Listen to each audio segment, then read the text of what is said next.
Boa tarde a todas e a todos. Em nome da Comissão de Ética da Associação Portuguesa dos Enfermeiros Obstetras, duas boas-vindas a esta sessão formativa dedicada ao tema A Privacidade e a Dignidade no Parto, Desafios em Contextos Institucionais. A Comissão de Ética da Associação Portuguesa dos Enfermeiros Obstetras foi nomeada pela direção da APO a 6 de abril de 2023. Desde então, temos procurado consolidar o nosso papel no seio da Associação, em linha com as competências que nos estão estatutariamente atribuídas e com a responsabilidade de promover uma cultura ética sólida, partilhada e participativa. A Comissão de Ética da APO é um órgão colegial, independente e de natureza consultiva, cuja missão é promover a análise e reflexão sobre questões éticas e bioéticas e contribuir para a definição de orientações que visem a salvaguarda de princípios éticos, bioéticos e deontológicos nas áreas da investigação científica e da prática profissional em enfermagem, de saúde materna e obstétrica. Cumpre, contudo, esclarecer que a Comissão de Ética da APO não se constitui como uma Comissão de Ética institucional. De acordo com o Decreto-Lei número 80 de 2018, que estabelece os princípios e regras aplicáveis às comissões de ética, estas são de constituição obrigatória nas instituições de saúde, nas instituições de ensino superior e nos centros de investigação biomédica que desenvolvem investigação clínica.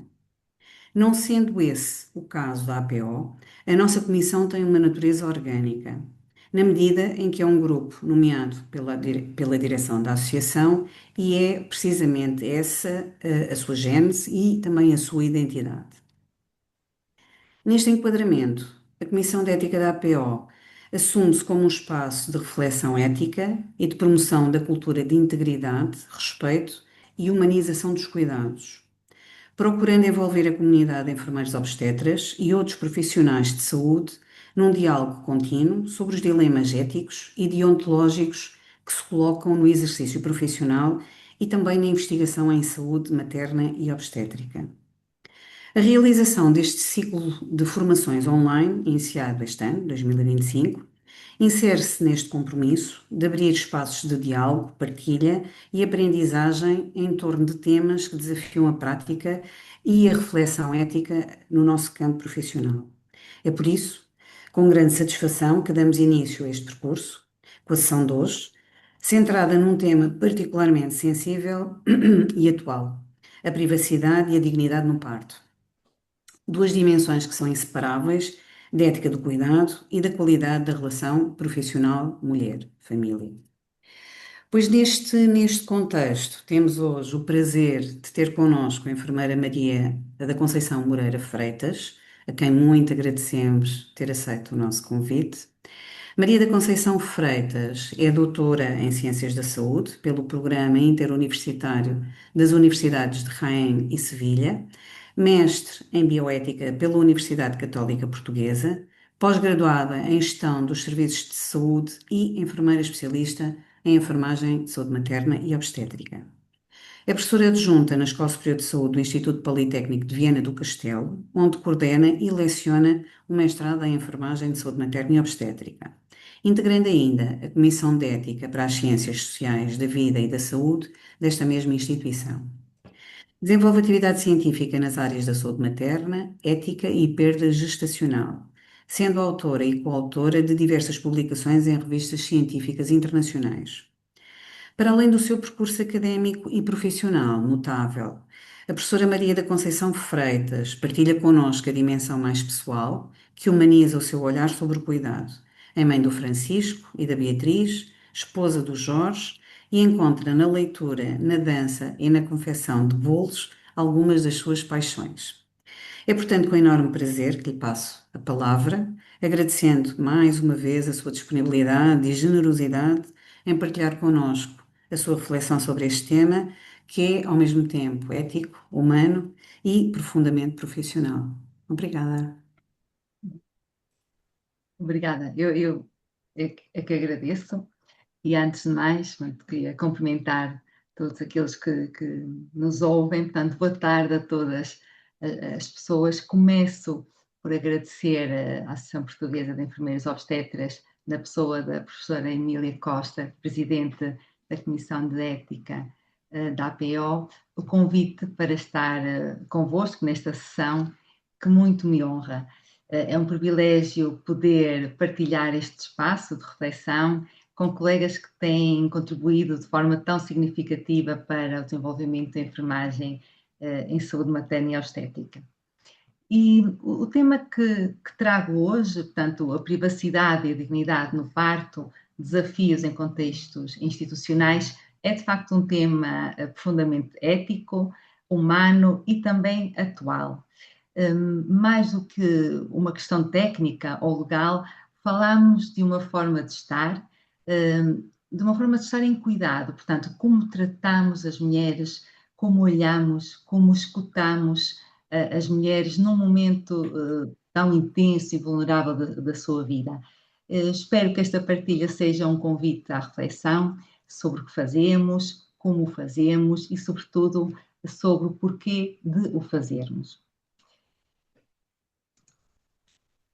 E começava com estas duas afirmações. Sem privacidade não há dignidade. E proteger a dignidade no parto é proteger a essência do cuidar. Falar de privacidade e dignidade no parto é reconhecer que o nascimento é mais do que um evento clínico. É uma experiência humana, emocional e profundamente ética. A evolução da assistência institucional trouxe, de facto, avanços inegáveis na segurança materna e neonatal, mas trouxe também algumas lacunas. A falta de escuta, a perda da intimidade, a sensação de despersonalização. E, de facto, hoje em dia, o reconhecimento dos direitos da mulher no parto obriga-nos a olhar para a ética profissional e para os referenciais que sustentam a prática de cuidados respeitadores. E estes referenciais, estes normativos, juntos, criam então a base ética e jurídica para aquilo que deve ser o nosso compromisso. Que cada parto seja vivido como uma experiência digna, segura e respeitosa. A Carta dos Direitos Fundamentais da União Europeia, que foi proclamada em 2000 e depois atualizada em 2007, apenas desde dezembro de 2009, com o Tratado de Lisboa, passou a ter valor jurídico vinculativo, ou seja, passou a ter a mesma força legal que os restantes tratados da União Europeia. E esta carta é muito importante porque estabelece que a dignidade humana é inviolável e deve ser respeitada e protegida em todas as circunstâncias. A Organização Mundial de Saúde, nas suas recomendações de 2018, também define claramente que os cuidados intraparto devem garantir dignidade, privacidade e apoio contínuo. Em Portugal, a deontologia profissional de enfermagem reforça também o dever de salvaguardar a autonomia, a intimidade e os valores de cada pessoa, incluindo no momento do parto, no momento do nascimento. Os princípios e deveres que são enunciados abrangem integralmente a atuação do enfermeiro especialista em enfermagem de saúde materna e obstétrica no contexto do parto. Também iremos abordar ainda hoje a Lei número 15 de 2014, que, como sabemos, veio consagrar todos estes princípios como direitos legais. O direito à informação, ao consentimento, à privacidade, ao acompanhamento durante o parto. E vamos também, se calhar, abordar um bocadinho a Lei número 33 de 2025 e perceber que diferenças, que avanços, que atualizações trouxe então esta lei inicial. Portanto, refletir sobre privacidade e dignidade no parto não pode ser e não é um luxo ético. É um imperativo profissional, jurídico e humano. Todos nós, em algum momento, testemunhamos ou talvez até tenhamos mesmo vivenciado situações em que estes direitos foram de alguma forma fragilizados. Portanto, a nossa responsabilidade ética começa por reconhecer isso mesmo. Estes três pilares, portanto, a dignidade, a autonomia e privacidade, constituem a base de toda a prática obstétrica humanizada. A dignidade é o ponto de partida. Representa o valor intrínseco e inalienável de cada pessoa. É uma condição humana universal. autonomia é o pilar que concretiza a dignidade, porque significa a capacidade da mulher participar ativamente nas decisões, compreender as opções e co-construir o seu plano de cuidados. Um parto eticamente sustentável exige que a mulher seja sujeito e não objeto do processo assistencial. E, por fim, a privacidade. A privacidade é o pilar que protege os dois anteriores. É a barreira ética e simbólica até que assegura o respeito pela intimidade física, pela informação e pela decisão da mulher. Em última análise, é o limite que garante que o corpo e a experiência da mulher permanece só sobre o seu próprio controle. Estes pilares são naturalmente indissociáveis. Sem privacidade não há autonomia e sem autonomia não há dignidade. O cuidado ético nasce do reconhecimento da dignidade. Quando falamos de dignidade da mulher em trabalho de parto, também importa compreender duas dimensões complementares. Por um lado, a dignidade intrínseca, que foi aquela que já defini, que é inerente a todas as pessoas, é um valor ético universal que não depende do contexto, não depende da cultura, do comportamento. No fundo, o simples facto de ser humana confere à mulher esse valor. É um valor que nenhum ato profissional pode aumentar ou diminuir.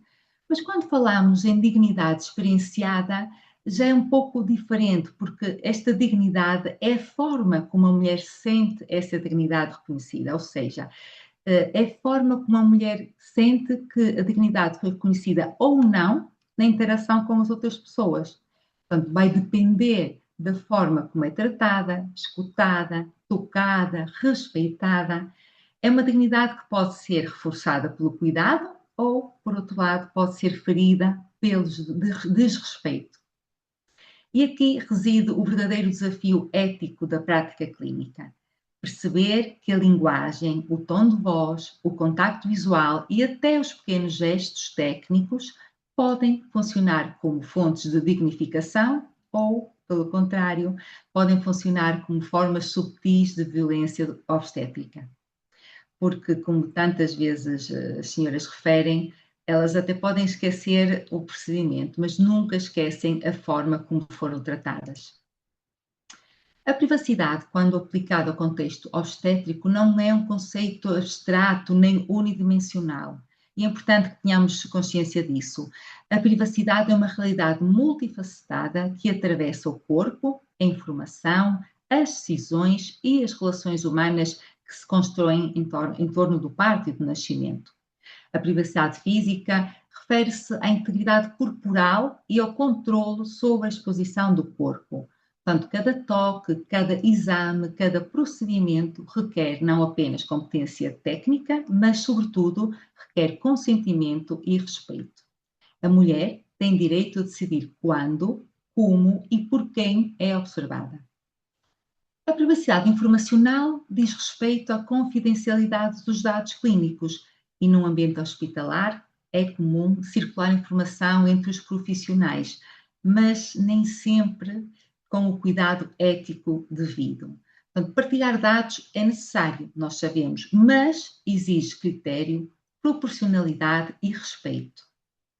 A privacidade decisional centra-se na liberdade de escolha, ou seja, é o direito da mulher tomar decisões sobre o seu corpo sem coerção, sem pressão ou paternalismos. E é aqui que se vê, de facto, a verdadeira autonomia. E, por fim, a privacidade relacional, que envolve o controle sobre quem participa e quem está presente no momento do parto. Portanto, inclui a escolha dos acompanhantes. E este é um aspecto que muitas vezes é desvalorizado, mas tem um profundo impacto emocional e simbólico.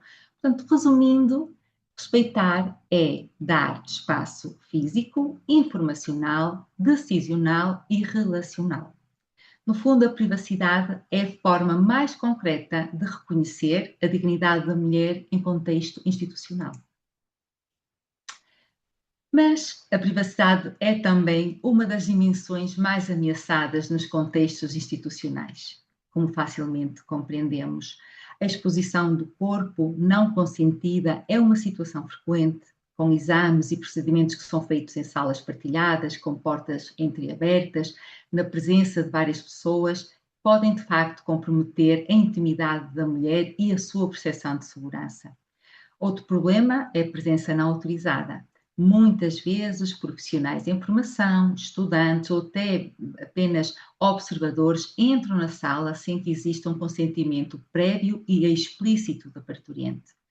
E este tipo de intrusão não é apenas uma falha de comunicação, é também uma violação direta da autonomia e da privacidade decisional daquela mulher. Também a violação informacional é uma forma de desrespeito.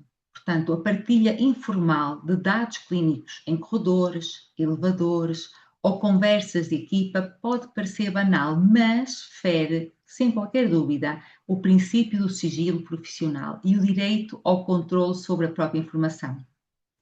Finalmente, temos as barreiras organizacionais, as estruturas físicas inadequadas, a sobrelotação, a pressão do tempo, a falta de recursos humanos. Estas condições não só fragilizam o cuidado, como criam um ambiente que normaliza a falta de privacidade. E tudo isto demonstra que a privacidade não depende apenas da boa vontade do profissional, depende também de uma cultura institucional e organizacional que valoriza a privacidade como parte da qualidade dos cuidados. Estudos científicos revelam que a violação da privacidade e dignidade no parto institucionalizado não é, infelizmente, a exceção. É uma realidade frequente e normalizada em todo o mundo. Este estudo de Boren et al. De 2015, que foi conduzido no âmbito da OMS, já tem 10 anos, mas é de facto um estudo muito importante que eu quis trazer aqui para relembrar. Constitui uma revisão sistemática de métodos mistos que sintetizou a evidência global sobre as formas, determinantes e consequências do desrespeito e abuso às mulheres durante o parto, quando realizado em instituições de saúde. Este trabalho foi, de facto, considerado um marco na saúde materno-infantil, porque desenvolveu uma tipologia empiricamente fundamentada da violência obstétrica. Analisou 65 estudos realizados em 34 países, com dados de mais de 200 mil mulheres. Portanto, é um estudo muito importante, que provavelmente todos conhecem, e que de facto nos veio identificar de forma muito clara 7 grandes categorias de maus tratos. São eles o abuso físico, sexual, o abuso verbal, o estigma e a discriminação, falta de padrões profissionais, o mau relacionamento, aqui mais relacionado com a questão da comunicação ineficaz e a desvalorização das queixas, condições sistémicas de falta de privacidade, recursos insuficientes, sobrelotação e ainda a impunidade institucional. Portanto, a inexistência de mecanismos de queixa e, por outro lado, a existência de mecanismos de suborno, pagamentos informais e a ausência de responsabilização. Reparem que entre 19% a 98% destas mulheres, portanto, que foram incluídas no estudo, relataram ter sofrido algum tipo de desrespeito, abuso ou tratamento indigno durante o parto. 35% das mulheres reportaram abuso físico direto, como empurrões, palmadas, contenções forçadas ou então manobras que foram realizadas sem consentimento. E 80% das mulheres afirmaram ter sido examinadas ou submetidas a procedimentos sem consentimento informado adequado. Reparem que 26% destas mulheres relataram ausência total de privacidade durante os procedimentos e que entre 40% a 90% dos acompanhantes foram impedidos de estar presentes no parto. Depois desta revisão global, que foi feita em 2015, a mesma equipa de investigadores, Boren e a sua equipa, avançou em 2019 para um estudo observacional multicêntrico que foi realizado em 4 países africanos e tinha como grande objetivo medir a prevalência real dos maus tratos durante o parto. E os resultados também são preocupantes. Reparem, 41% das mulheres observadas sofreram abuso físico, verbal, estigma ou discriminação durante o parto. E isto foram dados observados diretamente pelos investigadores, porque depois, quando essas mesmas mulheres foram entrevistadas após o parto, 35% delas relatam experiências de maus tratos, confirmando que este fenómeno é não só visível, mas também vivido. Este estudo identificou ainda que o período mais crítico e vulnerável é aquele que decorre nos 30 minutos antes e nos 15 minutos após o nascimento, que é o momento em que o stress institucional e clínico atinge o seu pico. A violação dos direitos das mulheres durante o parto não é pontual nem acidental, é sistemática. E reparem, foram observadas taxas elevadíssimas de procedimentos realizados sem consentimento informado, 75% das episiotomias, 13% das cesarianas e 59% dos exames vaginais foram executados sem qualquer autorização explícita prévia da mulher. A violação da privacidade também foi generalizada, com 37% das mulheres a serem atendidas sem cortinas ou separadores, 42% relataram ausência total de privacidade durante exames vaginais e também podemos perceber com os resultados deste estudo que as mulheres mais jovens, entre os 15 e os 19 anos, com menor escolaridade, apresentam um risco significativamente aumentado de maus tratos e abandono no trabalho de parto. Portanto, a literatura mostra que este não é um problema apenas dos países com menos recursos, poderíamos pensar isso, não é? Há um bocadinho essa ideia preconcebida de que este tipo de abusos estão mais associados a países com menos recursos, mas de facto não é verdade. Reparem que esta revisão sistemática de Fraser, que é uma revisão que foi publicada este ano, 2025, revela que 45% das mulheres em países de alta renda relataram alguma forma de violência obstétrica. Isto mostra claramente que o problema é universal.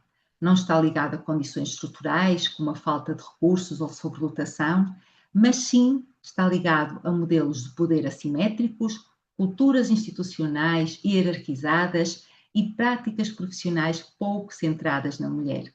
Ou seja, a violação da dignidade não é uma questão de pobreza ou tecnologia, é uma questão de relação, cultura e ética. Este estudo, esta revisão, tanto que foi publicada este ano, analisou 25 investigações, envolvendo mais de 65 mil mulheres de 15 países de alta renda. Reparem, entre eles temos países como Estados Unidos, Espanha, Alemanha, Itália, Suíça, Austrália. E os resultados são contundentes. Portanto, as formas mais prevalentes de violência obstétrica não são a física, é sim a violência ética e relacional, que se traduz através da falta de informação e de consentimento, coerção verbal e psicológica, procedimentos executados sem explicação e comunicação desumanizada. Reparem que temos 30% das mulheres a serem submetidas à manobra de Chrysler sem consentimento ou informação prévia.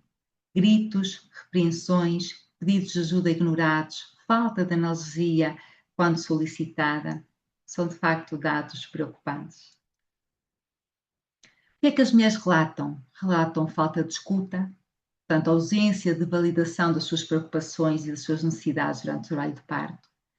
Relatam também pressão para aceitar intervenções sem informação adequada ou sem tempo para decidir, comentários humilhantes, julgadores ou discriminatórios por parte dos profissionais e ainda procedimentos que são realizados sem consentimento, o que implica e provoca uma sensação de despersonalização e de impotência. Quando falamos em decisões partilhadas, estamos a falar do coração da autonomia, portanto, estamos a falar da capacidade da mulher participar ativamente nas decisões sobre o seu corpo e sobre o seu parto. No entanto, a investigação de López Toribio e colaboradores, portanto, um estudo publicado em 2021, realizado num hospital de referência em Espanha, mostra que esta participação na decisão continua a ser mais teórica do que prática. Reparem, muitas mulheres relataram sentir que não tomaram qualquer decisão, ou então que precisaram de lutar para serem ouvidas. A comunicação foi frequentemente insuficiente, pouco clara ou dada em momentos inapropriados, como durante a contração.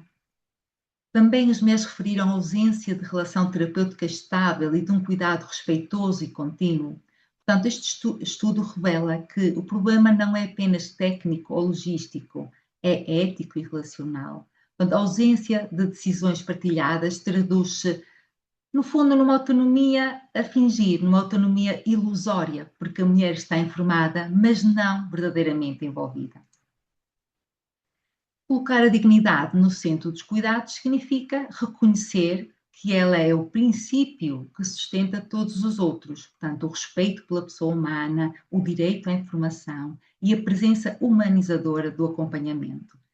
E por isso é que temos mesmo que falar na Lei número 15 de 2014, porque estabelece os direitos e deveres do utente dos serviços de saúde em Portugal.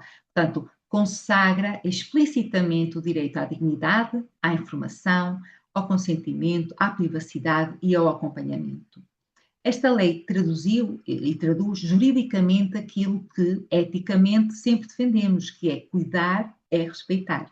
Portanto, a dignidade não se negocia, não depende do contexto clínico nem das limitações institucionais. A dignidade é um direito fundamental que exige transparência, escuta e presença. Garantir a dignidade no parto é, portanto, cumprir um dever ético, profissional e agora também legal. É promover um sistema de saúde mais justo, mais humano e verdadeiramente centrado na mulher. Como todos sabem, portanto, esta lei foi promulgada pela Assembleia da República em março de 2014 e veio consolidar num único diploma direitos e deveres dos utentes, reunindo e harmonizando várias leis anteriores sobre o acompanhamento, o acesso e a qualidade dos cuidados de saúde. Estou certa que todos conhecem a lei, mas gostava de facto, recordar aqui alguns princípios básicos e fundamentais desta lei. O utente tem direito a escolher livremente os serviços e profissionais de saúde, tem direito a receber cuidados tecnicamente adequados, seguros, humanos e prestados com prontidão. Nenhum ato clínico pode ocorrer sem consentimento livre e esclarecido, que pode ser revogado a qualquer momento, muito importante, e ainda garante a confidencialidade e o sigilo profissional, sendo que os dados tratados apenas podem ser para fins clínicos, com direito de acesso e retificação. Portanto, o utente deve receber informação completa, clara e adequada sobre o diagnóstico, as opções terapêuticas e ainda sobre o prognóstico da sua situação. O doente tem também direito à assistência religiosa durante o internamento, conforme a sua crença, tem direito a apresentar queixa, a reclamar no estabelecimento de saúde, que deve disponibilizar então o livro de reclamações e deve também responder em tempo útil. Portanto, esta lei assenta nos princípios da dignidade humana, autonomia, igualdade de acesso e humanização dos cuidados de saúde. Relativamente ao direito ao acompanhante, a lei também é clara, e não é agora, em 2025, é clara desde 2014. Nos serviços de urgência do Sistema Nacional de Saúde, a todos é reconhecido e garantido o direito de acompanhamento por uma pessoa por si indicada. Estava no artigo 12º. No que diz respeito ao acompanhamento da mulher grávida, ela tem direito a ser acompanhada em todas as fases do trabalho de parto e parto, a qualquer hora. Mas a verdade é que a lei também diz que este direito pode ser limitado por razões clínicas graves ou falta de condições de privacidade. E o pessoal de saúde, se isso acontecer, ou seja, se não for possível este acompanhamento alegando este argumento, o pessoal de saúde deve explicar e justificar qualquer limitação à mulher e acompanhante. E diz mais, a lei já dizia em 2014 que as instituições de saúde devem adaptar instalações e regulamentos para garantir o direito de acompanhamento nas urgências e partos. Recordo, 2014, já passaram 11 anos. Será que temos esta premissa assegurada em todos os serviços de urgência? A Lei 15 de 2014 apresenta também ainda um capítulo relativo aos deveres dos utentes e também define tempos máximos de resposta garantidos, mas não vamos desenvolver estes aspectos porque não são de facto o âmbito desta sessão. Eu queria chegar à Lei 33 de 2025. Portanto, a promulgação desta lei a 31 de março, que representa um marco histórico na proteção dos direitos das mulheres na gravidez, no parto e no puerpério em Portugal. E esta lei vem reforçar e atualizar a Lei número 15 de 2014, reconhecendo que a dignidade, o consentimento e a privacidade não são apenas direitos do utente, são sim direitos humanos fundamentais no contexto de maternidade. Pela primeira vez, o Estado português assume de forma explícita a prevenção e o combate à violência obstétrica. Não temos que ter medo das palavras. Esta é sem dúvida, este foi sem dúvida um passo muito importante, um passo decisivo para um sistema de saúde mais ético, mais transparente e mais centrado na mulher. Pela primeira vez, a legislação portuguesa define formalmente o conceito de violência obstétrica e então entende-se por violência obstétrica a ação física e ou verbal exercida pelo profissional de saúde sobre o corpo e processos reprodutivos das mulheres ou de outras pessoas gestantes, manifestando-se através de tratamento desumanizado, abuso de medicalização ou patologização de processos naturais. Esta definição é inovadora porque reconhece que a violência não é apenas física e pode ser também simbólica, institucional e relacional. Portanto, a importância histórica desta lei reside em ser o primeiro enquadramento jurídico português que tipifica e combate explicitamente a violência obstétrica, reforçando a dignidade, a autonomia e a privacidade como direitos legais e não apenas como direitos éticos da mulher. Ao integrar estes princípios na lei, Portugal dá um passo essencial na promoção de cuidados obstétricos humanizados e juridicamente protegidos. E é essa, de facto, a grande diferença com esta lei.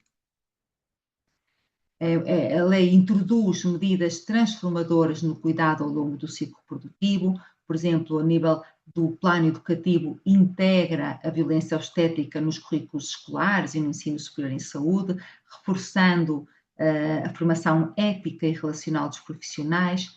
No plano clínico, proíbe a episiotomia de rotina e prevê sanções disciplinares e financeiras em caso de incumprimento.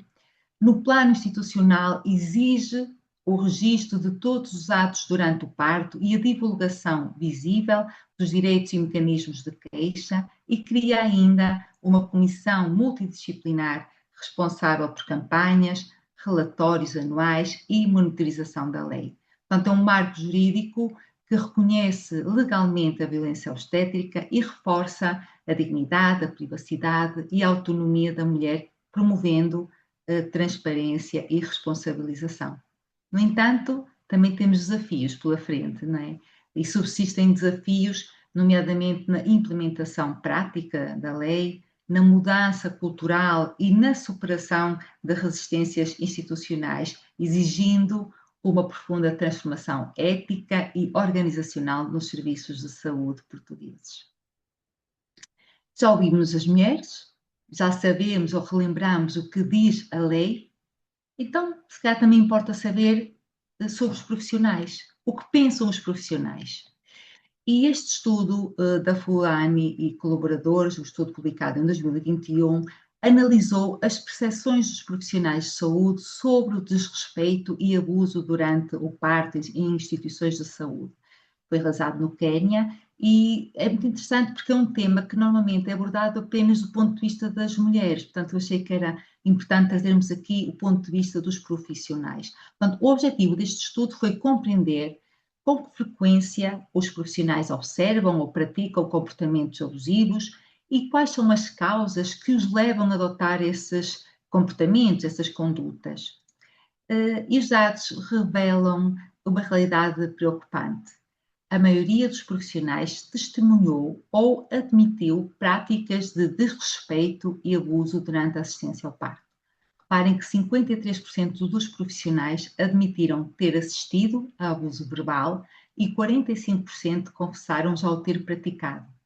37% dos profissionais disseram ter visto abuso físico e 35% admitiram tê-lo cometido. 41% dos profissionais afirmaram que as mulheres não tinham privacidade durante os exames e 40% reconheceu tratamento desigual com base em classe social, escolaridade ou aparência.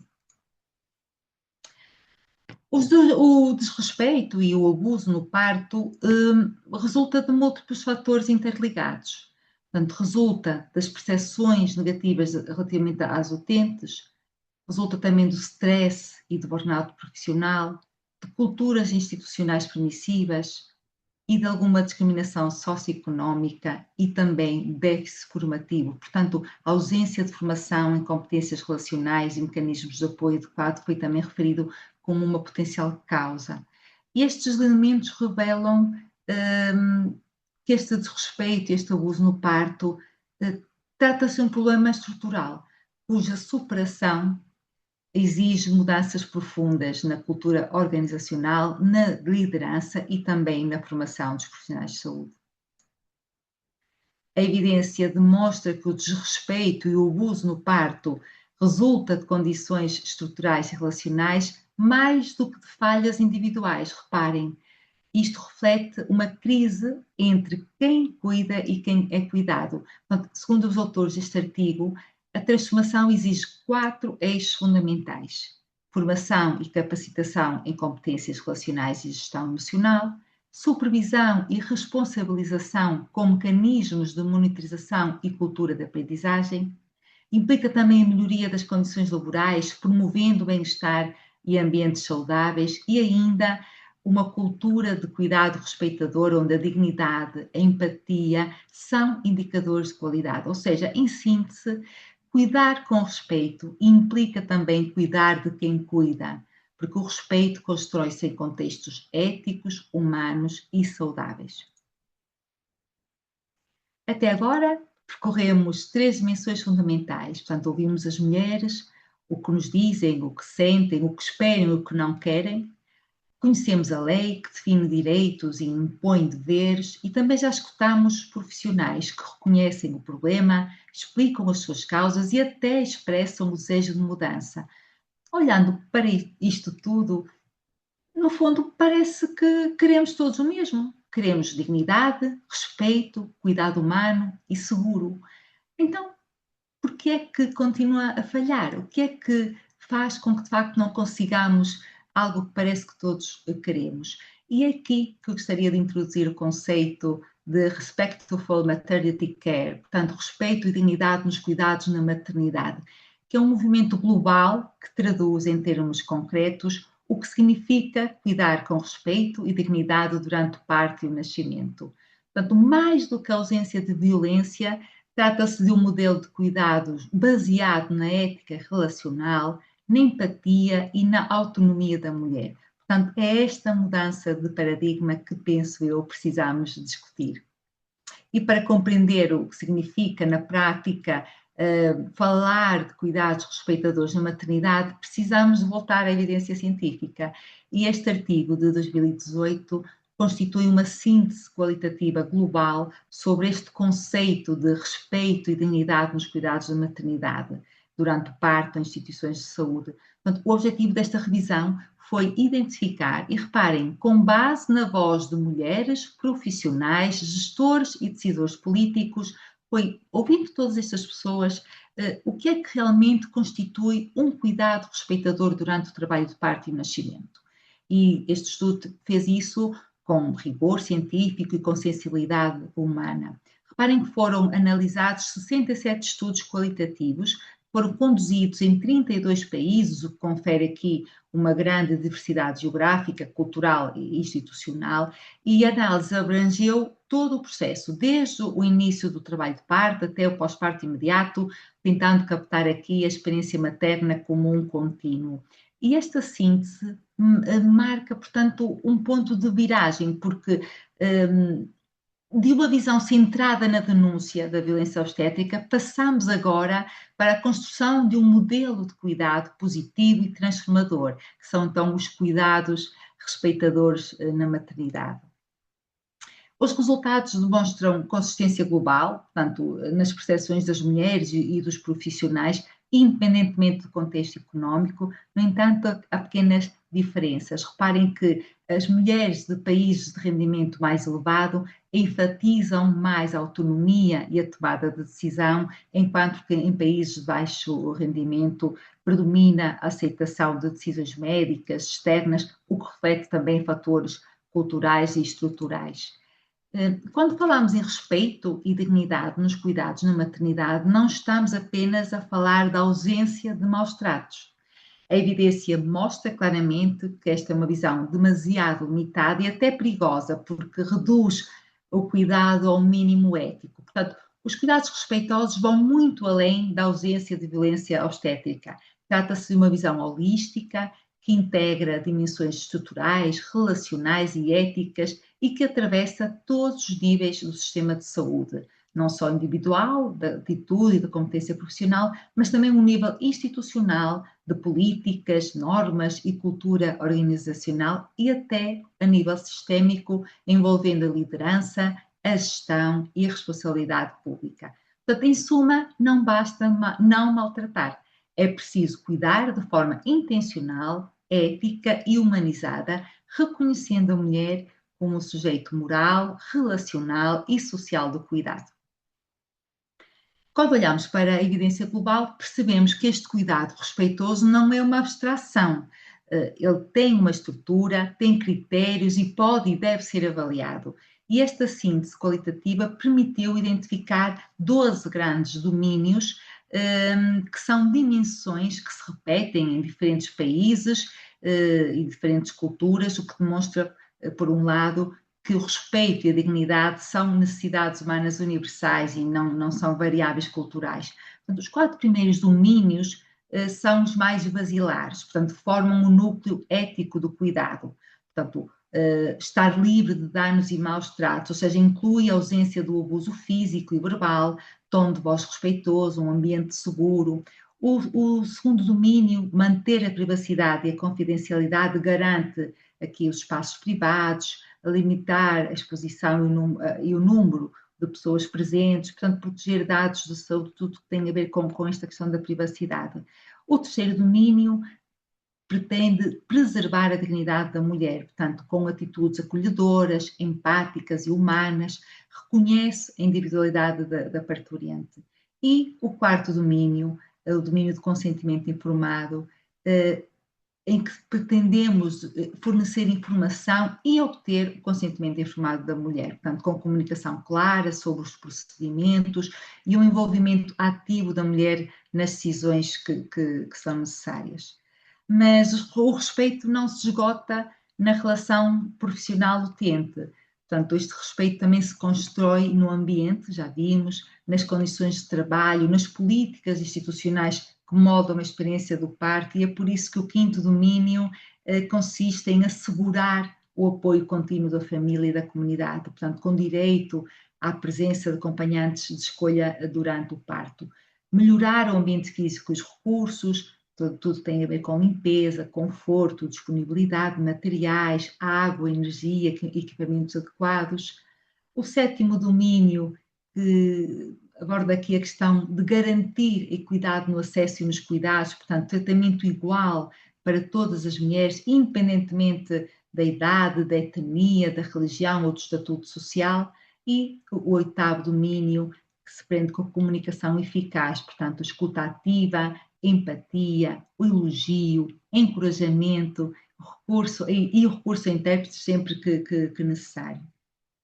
Os últimos 4 domínios deste cuidado respeitoso na maternidade estão tanto integrados, complementam no fundo esta visão integrada de cuidado respeitoso e tenta aproximar o ideal ético a uma prática clínica concreta. Então, no nono domínio temos aqui o respeito pelas escolhas da mulher, fortalecer a sua autonomia, portanto, a questão da liberdade do movimento, a escolha de posição do parto, a participação nas decisões, na disponibilidade de profissionais competentes e motivados, que é o 10º domínio. Temos aqui o conhecimento técnico, a supervisão de qualidade, a formação em cuidados humanizados. O 11º domínio, a prestação de cuidados eficientes e eficazes, portanto, a importância de termos intervenções baseadas em evidência científica, a minimização de práticas desnecessárias e a promoção do parto fisiológico. E, por último, no 12º domínio, a continuidade dos cuidados, que implica o acompanhamento por profissionais conhecidos e uma presença constante durante o parto e o pós-parto imediato. Portanto, estes 12 domínios em conjunto transformam o respeito e a dignidade em indicadores objetivos de qualidade assistencial e mostram claramente que respeitar não é um ato de gentileza. Respeitar é uma obrigação ética, profissional e humana. Transformar o cuidado respeitoso em prática institucional exige estratégias organizacionais sólidas, exige também equipas multiprofissionais com responsabilidade ética partilhada e ainda uma cultura de segurança psicológica. Portanto, já vimos a importância da formação contínua em ética, comunicação e humanização, que deve ser obrigatória e deve ser complementada por mecanismos que permitam reportar situações, a revisão de protocolos, que devem ser alinhados com os direitos humanos e com a evidência científica. E, claro, não podemos deixar de abordar o papel central do enfermeiro especialista em enfermagem de saúde materna e obstétrica, porque é, de facto, um agente ético privilegiado. O ESMO detecta e previne violações da dignidade, defende a mulher em situações de vulnerabilidade e deve também impulsionar esta mudança cultural através de práticas reflexivas, críticas e eticamente fundamentadas. E não sei como é que estou em termos de tempo. Aqui, ainda tenho aqui uns minutinhos. Perfeitamente, dentro do tempo. Ótimo, ótimo. Estava aqui a tentar não ultrapassar. E, portanto, chegamos aqui e guardava aqui os minutos finais para abordarmos aqui os dilemas éticos em obstetrícia, não é?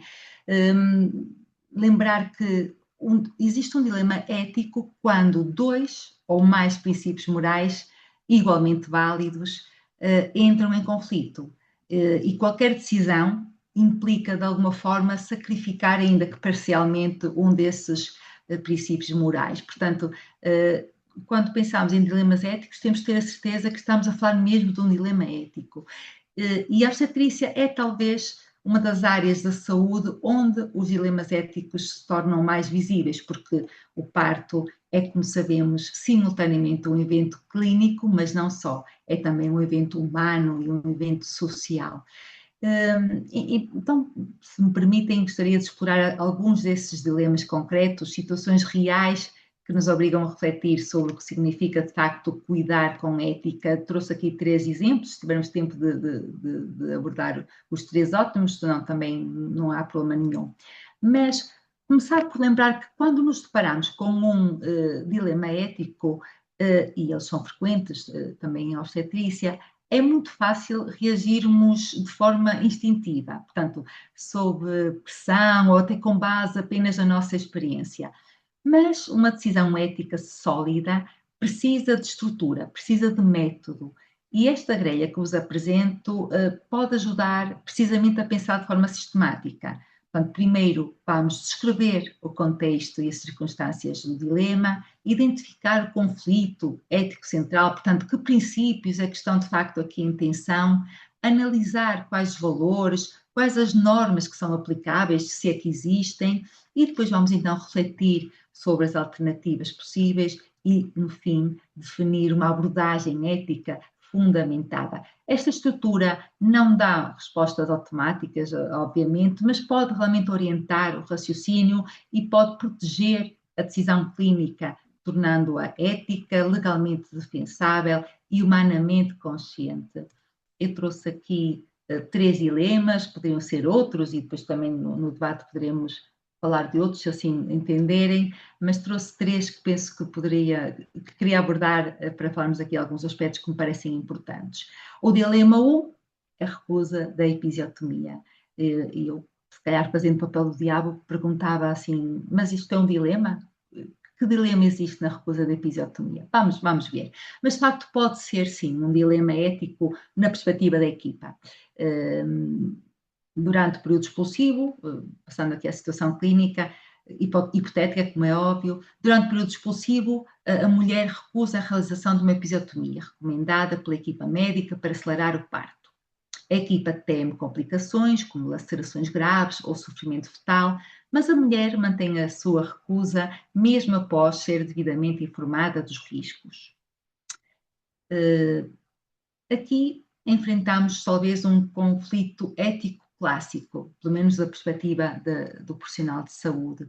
De um lado, o princípio da autonomia, que garante o direito da mulher decidir sobre o seu próprio corpo e sobre os cuidados.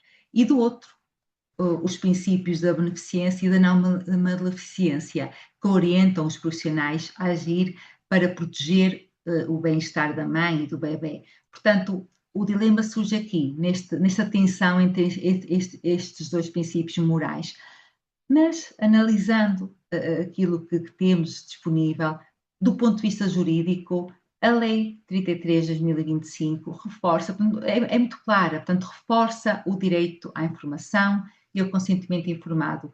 E, portanto, a decisão final pertence sempre à mulher, desde que ela esteja devidamente esclarecida. Portanto, este dilema eu quis trazê-lo porque penso que pode ser útil quando nos ajuda a refletir sobre até que ponto o dever de proteger pode justificar a limitação da autonomia da mulher. E mais do que isso, será que o diálogo clínico pode transformar uma tensão numa corresponsabilidade ética?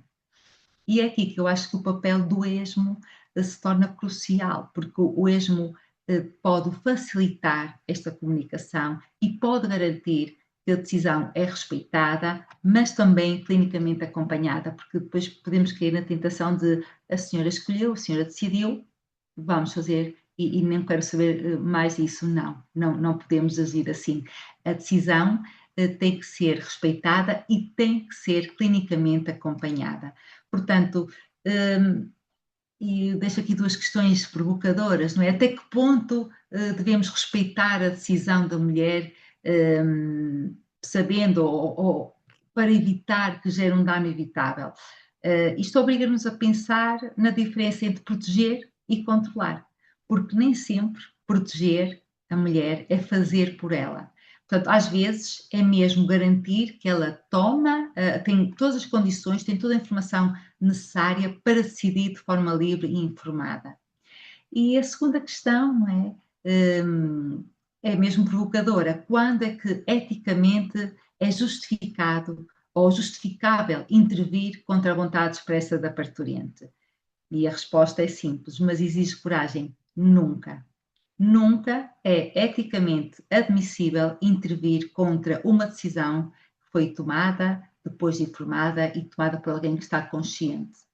Podemos e devemos dialogar, esclarecer, apelar à razão clínica e à relação terapêutica, mas nunca podemos substituir a vontade de uma mulher que está capaz de decidir.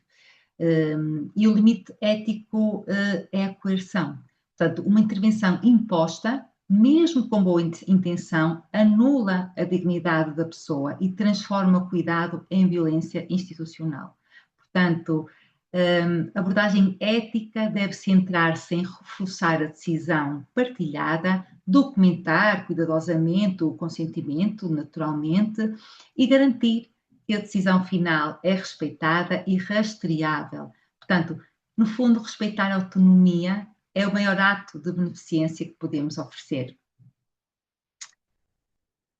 O segundo dilema que trouxe, a presença do acompanhante durante o parto de risco, é talvez também um dos dilemas mais frequentes em contexto hospitalar, ou pode ser a restrição do acompanhante em partos que são considerados de risco, nomeadamente uma cesariana emergente ou partos instrumentados, porque há instituições que alegam este argumento.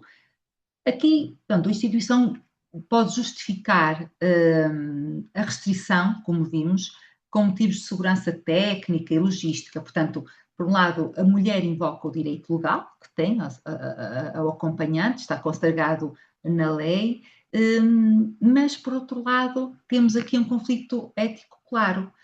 Por um lado, a autonomia relacional e o direito à dignidade da mulher, que entra em tensão com a segurança institucional e a organização dos cuidados do ponto de vista da equipa profissional. Mas nós já sabemos que, do ponto de vista ético, a presença do acompanhante tem um valor terapêutico comprovado. Reduz a ansiedade, o medo, o trauma, contribui para a percepção de respeito e dignidade durante o parto. Além disso, está na lei, a mulher tem esse direito. Do ponto de vista da organização, também temos que pensar na organização, também é legítimo que a equipa se preocupe com questões técnicas, portanto, de eficiência técnica, da proteção dos profissionais, sobretudo em contextos complexos, como são a emergência. E aqui o desafio é, portanto, não transformar a exceção em regra. Portanto, o que deve ser excepcional é a restrição desta permissão. E muitas vezes torna-se prática institucional rotineira, e isso é que, de facto, deve ser evitado. Em termos éticos, a solução deve passar pelo equilíbrio. Devemos criar protocolos que conciliem ambas as dimensões, portanto, garantir, por um lado, a segurança, sem violar os direitos da mulher. Por exemplo, definir condições claras para a presença do acompanhante, a formação das equipas para lidar com situações críticas, a reorganização dos espaços. Em última análise, a pergunta ética é simples: será que a restrição de acompanhante protege a mulher ou protege apenas a instituição? Podemos também sempre criar alternativas éticas, até com criatividade. Portanto, quando a presença física não é de facto possível, e pode haver situações em que não é, tentar encontrar uma alternativa, tentar recorrer a soluções intermediárias, por exemplo, o acompanhante preparado para o contexto cirúrgico, ou então uma comunicação visual à distância, presença parcial em momentos críticos, ok, não pode estar sempre, mas pode ir de X em X tempo, ou pode ir pontualmente perceber o que é que se passa e estar junto da senhora. Portanto, a ética em contexto institucional é um bocadinho isto, é procurar caminhos de equilíbrio entre valores, sem ceder nem, por um lado, à rigidez técnica, mas também sem ceder ao improviso emocional. Portanto, é aqui um equilíbrio às vezes difícil de conseguir, mas possível. E como terceiro dilema, trago-vos aqui o sofrimento psicológico versus decisão clínica. Ou seja, este terceiro dilema leva-nos a um território ainda mais delicado, que é o da violência simbólica e emocional no parto. Temos uma parturiente com um histórico de trauma obstétrico que manifesta ansiedade intensa e recusa o toque vaginal. E a equipa de profissionais, naturalmente preocupada com a segurança e a avaliação da dilatação, sente-se limitada para garantir este acompanhamento clínico adequado. Ou seja, aqui a tensão ética é evidente, não é? De um lado temos a integridade emocional e a dignidade física de uma mulher que está traumatizada e que manifesta a sua intenção de não ser examinada, mas do outro lado temos a responsabilidade clínica e o dever de garantir segurança materno-fetal. Portanto, é um cenário onde o cuidado técnico pode colidir realmente com o cuidado emocional, e é precisamente aqui que o conceito de cuidado humanizado se torna ainda mais decisivo. Portanto, a pergunta central é de facto poderosa: como conciliar o rigor técnico com o respeito pela autonomia, pelo sofrimento psicológico da mulher? E às vezes o maior gesto de competência não é fazer mais, mas é saber parar e escutar. Ou seja, a escuta ativa, a empatia não substituem, obviamente, o toque clínico, mas podem preparar o terreno para que ela corra de forma consentida, segura e terapêutica. Ou seja, neste tipo de situação que se revela a verdadeira maturidade ética de uma equipa, quando somos capazes de reconhecer que há momentos em que tocar pode ser mais invasivo do que cuidar, e que respeitar o trauma é também um ato de responsabilidade profissional. Portanto, a decisão clínica deve ser partilhada, progressiva e documentada, sempre documentada. E sempre que possível também podemos oferecer alternativas, porque que não usar métodos não invasivos, monitorização visual, tentar adiar o toque, mas acima de tudo, reconhecer o sofrimento desta mulher como um dado clínico. Quando falamos em sofrimento psicológico no parto, estamos a falar de uma dimensão de cuidado que muitas vezes é esquecido nos protocolos técnicos. Não é por mal, é porque estão de facto mais direcionados para a vertente técnica da situação. Mas eu acho que a primeira estratégia tem mesmo que ser reconhecer este trauma, não é? É essencial compreender que o medo, a ansiedade, a recusa de um toque não são, neste caso, comportamentos de resistência, são mesmo uma resposta fisiológica de autoproteção desta mulher. E depois é preciso saber comunicar com empatia. Portanto, a comunicação terapêutica não é apenas uma competência relacional, é mesmo, pode ser uma intervenção clínica com impacto direto na segurança. Portanto, explicar, pedir autorização, validar emoções, tudo isto reduz a percepção de ameaça e aumenta a colaboração da mulher. Portanto, devemos tentar adaptar a intervenção. Nem sempre a técnica tem de ser a mesma. Podemos recorrer a monitorização alternativa, pausas programadas, envolver o acompanhante pode ser também muito, muito importante. E já em jeito de conclusão, gostava de recordar que a dignidade no parto não é apenas um ideal. Portanto, a dignidade no parto é um dever ético e legal. Cada gesto, cada palavra, cada decisão tem impacto e pode, como vimos, proteger ou ferir a dignidade da mulher que está sob os nossos cuidados. Portanto, o respeito constrói-se nas pequenas ações do cotidiano, no olhar atento, na explicação clara, no pedido de consentimento. E quando colocamos esta consciência no centro do cuidado, cumprimos não apenas a nossa missão profissional, mas também honramos a humanidade que está implícita no nascimento e em cada parto. Partilho convosco as minhas referências e agradeço a atenção de todos, disponibilizando-me para qualquer questão ou comentário que queiram partilhar. Muito obrigada. Obrigada a nós, professora Conceição, foi um prazer ouvi-la. Fez-nos aqui fazer muitas reflexões e era isso que realmente se pretendia. Primeiro que tudo, aqui dizer-nos que sem privacidade não há dignidade, portanto, o nosso título acabava por ser redundante.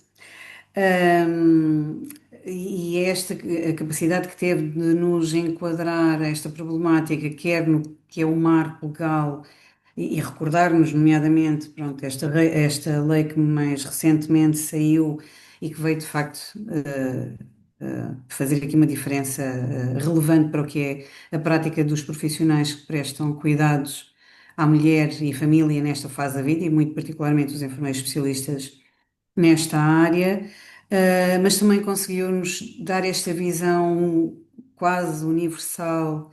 Portanto, que esta questão da violência obstétrica não é exclusivo nosso, não é nem sequer ocidental. Portanto, as evidências que mostrou são de todo o mundo. Portanto, isto é um problema global e, no fundo, que a mulher está no centro. Falta a minimização do seu papel neste processo que é o trabalho de parto e parto e que é algo que definitivamente temos que conseguir mudar. Chamou-me particularmente a atenção quando disse que a violência obstétrica reflete uma crise na relação entre o profissional e a mulher, e realmente, se pensarmos sobre isso, necessariamente vamos sentir a necessidade de fazer a mudança. E termino aqui com três dilemas, que são quase, diria, o nosso dia a dia, ou o dia a dia dos profissionais que trabalham numa sala de parto. Inclusive, nos mostrou uma ferramenta que nos permite sistematizar a análise ética deste tipo de situações que às vezes nos faz falta, não é? Olhar, analisar e ver onde é que é imperativo, de facto, fazer a mudança, e também nos disse que esta mudança não é só é do profissional, sem dúvida alguma, e até nos aqui indicou os 12 domínios do cuidado respeitoso, mas também é institucional, é cultural, é transversal a toda a sociedade. e às próprias mulheres, não é? Mais uma vez, muito obrigada. Dizer às pessoas que estão presentes que temos agora aqui, abrimos aqui um período de debate aqui através do nosso chat. Já algumas, já temos, não sei se a professora Conceição consegue ver o chat, consegue? Sim, sim. Pronto, Uhum. se calhar vermos aqui algumas temos aqui uma questão da enfermeira Elsa Silva, penso eu, que diz, ou que pergunta, quando a decisão informada por parte da grávida e decisão essa respeitada pela equipa resulta de dano para o bebê, existe responsabilidade jurídica por parte da mãe sobre esses danos? Se a professora Conceição puder responder. Uhum, uhum. A responsabilidade jurídica, pronto, a verdade é que nós não podemos ultrapassar a decisão da mãe. Uma coisa é, e é completamente diferente quando o bebê já nasceu, não é? E nós sabemos que até existem mecanismos, mesmo relativamente a recém-nascidos ou crianças pequenas, em que estou a lembrar, por exemplo, do caso das questões da transfusão de sangue, não é? Que quando sabemos que. Porque reparem que nós temos que respeitar a decisão da mulher, porque é uma decisão, quando é feita, tanto de forma consciente e quando é uma decisão informada, relativamente a si. Porque se for, por exemplo, em relação, por hipótese, e é sempre um exemplo fácil de nós percebermos melhor, temos uma mãe com um filho que está a precisa de uma transfusão de sangue, é uma questão de vida ou de morte, portanto, é uma questão emergente, mesmo que a mulher se recuse, nós, portanto, as instituições de saúde dispõem de ferramentas que permitem, sendo aquela intervenção, aquela transfusão de sangue imperativa e completamente necessária para a sobrevivência da criança, os serviços, portanto, a equipa de saúde ativa o Tribunal de Menores, é retirado para o poder parental à mãe, aos pais, durante X horas, é feita a transfusão, porque está em causa o risco de vida daquela criança, porque é um menor e a criança não pode decidir por si próprio. Mas, quando estamos a falar de uma grávida, e quando o bebê ainda não nasceu, portanto, quando o bebê ainda está no útero da sua mãe, nós não podemos, por muito que nos custe, alegando que estamos a proteger e a pensar na vida daquele bebê, impor ou contrariar uma decisão da mãe, porque isso é instrumentalizar aquela mulher, porque a mulher é autónoma, a mulher tem a sua dignidade enquanto pessoa humana e, de facto, ela decide, enquanto a bebé está in útero, a decisão que prevalece é dela. Portanto, esta questão da responsabilidade jurídica terá que ser posteriormente avaliada, mas, e claro que aconselho, esse é o meu conselho, e é isso que fazemos enquanto instituições de saúde, que seja explicada à mulher que aquela decisão terá impacto na vida do bebê e que deve estar, portanto, devidamente identificada essa informação que foi feita à mulher e deve ficar tudo registado, mas de facto nós não podemos, mesmo que alegando, e a intenção é sempre a melhor, não é? Porque achamos que de facto pode ter um impacto negativo no bebê, se o bebê ainda não nasceu, a decisão é da mãe, por muito que nos custa ou por muito que não concordemos.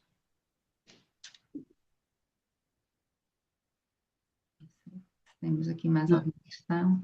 Vamos aqui aguardar mais alguns momentos. Se, É. se alguém dos presentes quiser colocar alguma questão pelo Diga, chat. a colega Lília Sá tinha levantado a mão, mas não fez pergunta, não sei se quer fazer.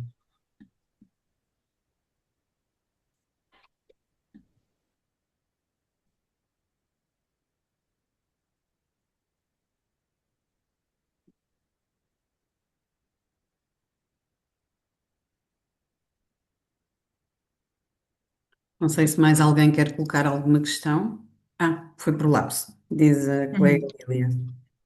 Eu só queria, pronto, acrescentar o seguinte, portanto, estas situações, estes dilemas que nos vão surgindo e que são naturais de quem de quem lida, de facto, na prática, no dia a dia, com as situações, são de facto situações complexas e difíceis. Eu penso que pode ajudar, e é isso que também acho que devemos ter sempre consciência que o facto de pensarmos nisso como uma preocupação é bom sinal, não é? É sinal de que estamos preocupados, que percebemos que há aqui, pode haver vários princípios morais que estão em causa e agora, de facto, ajuda se nós pensarmos, é mesmo um dilema, porque só é dilema se houver princípios cuja decisão vai, de alguma forma, implicar que um dos princípios seja, de alguma forma, desvalorizado, ou pelo menos que não se consiga. No fundo, é não conseguimos dar resposta a dois princípios em simultâneo. Portanto, há aqui sempre uma escolha, uma balança que recai mais num sentido.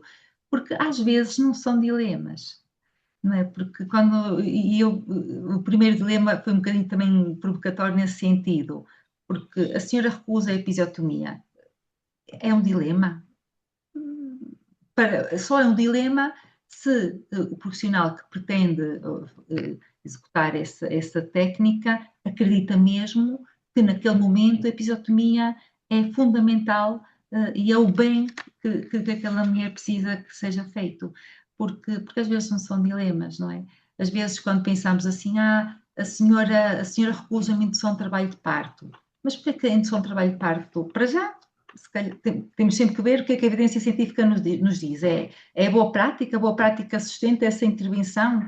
Ok, até pode sustentar, mas o motivo que leva a essa intervenção é essa boa prática? Ou estou a tentar acelerar um trabalho de parto porque tenho que sair à hora X porque estão à minha espera no local B? Porque aqui não há dilema nenhum. Aqui o correto é seguir a boa prática. O que é que a evidência científica nos aconselha e recomenda naquela situação. Portanto,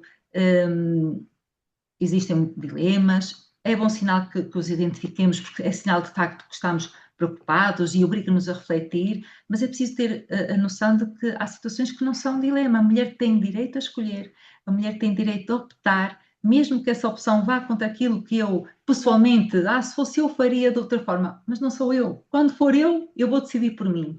Eu, quando estou ali enquanto profissional, tenho que pensar: o centro dos cuidados é a mulher. Ela é a dona do seu trabalho de parto, é ela que deve decidir de forma consciente e informada e apoiada. Portanto, isso é muito importante. Também não nos defendermos, não, a senhora escolheu, a senhora não quer episiotomia, eu não vou fazer, ou outro exemplo qualquer. Ou seja, desculparmos com não, a senhora já disse que não, ok, a senhora disse que não e está no seu direito e eu vou respeitar, mas vou acompanhar, vou perceber o que é que essa decisão implica para a senhora e como é que eu posso apoiar as consequências daquela decisão que a senhora tomou. Portanto, não nos desresponsabilizarmos só porque a senhora escolheu, e escolheu bem, decidiu de forma consciente e informada.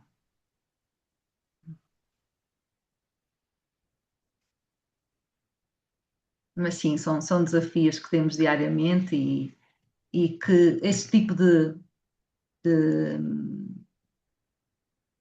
ferramentas que temos, a partilha, estas sessões de esclarecimento, e por isso é que fiquei muito, muito feliz com o convite, porque de facto acho que faz falta partilharmos as nossas dúvidas, os nossos receios, que todos, e então quem está na prática e que lida diariamente com situações muito difíceis, muito complexas, penso que é muito importante esses espaços de partilha, de reflexão e depois pensarmos sempre que é muito importante a experiência dos colegas mais velhos, com certeza, mas também é muito importante guiar-nos pela evidência científica, porque são estudos que muito bem feitos, portanto, muito rigorosos e que podem realmente ser um farol na nossa decisão. E estamos sempre a aprender e evoluir, portanto, acho que é essa a beleza também da nossa profissão. Claro, e aqui também as organizações têm um papel fundamental, porque as boas, mesmo os novos profissionais têm que ser formados nas boas práticas, que por sua vez têm que estar fundamentados na evidência mais recente. Sem dúvida. E isto não pode caber na decisão individual também, mas tem que ser uma responsabilidade institucional. É isso. E essa Sim, mudança também urge fazer. sim, sim. Há aqui uma colega que não consigo perceber, não é APO. Não consigo entender se é uma afirmação ou se é uma questão. A paciência é uma ferramenta que defende a dignidade ou é algo que reconhece o respeito pelos outros? Não. Questão, é uma questão. É uma questão. Se a paciência é uma ferramenta que defende a dignidade ou é algo que reconhece o respeito pelos outros? Eu acho que ambas as respostas estão corretas, ou seja, acho que é um bocadinho das duas, não é? De facto, a paciência é uma virtude e é de facto uma ferramenta que pode defender a dignidade da mulher, mas é uma paciência controlada, ou seja, é eu saber que estou pacientemente a acompanhar, mas estou continuamente a acompanhar. Portanto, estou atenta, estou na retaguarda, a tentar antecipar alguma situação em que eu possa ser útil, mas também a paciência de aguardar, de dar tempo para a senhora pensar, conversar com a pessoa significativa, isto quando estamos a pensar em questões, em decisões que ela pode ter que tomar. Sim, a paciência é de facto importante, não é? E é referido pelas senhoras nos estudos, não é? Porque aquele estudo espanhol dizia muito isso. Portanto, as senhoras até eram informadas, mas depois não se sentiam envolvidas na decisão. Elas eram informadas, mas depois não decidiam. E isso não é consentimento informado. Consentimento informado é informar, sim, mas é permitir que a pessoa reflita e que escolha mediante aquilo que considera para si o mais correto e adequado.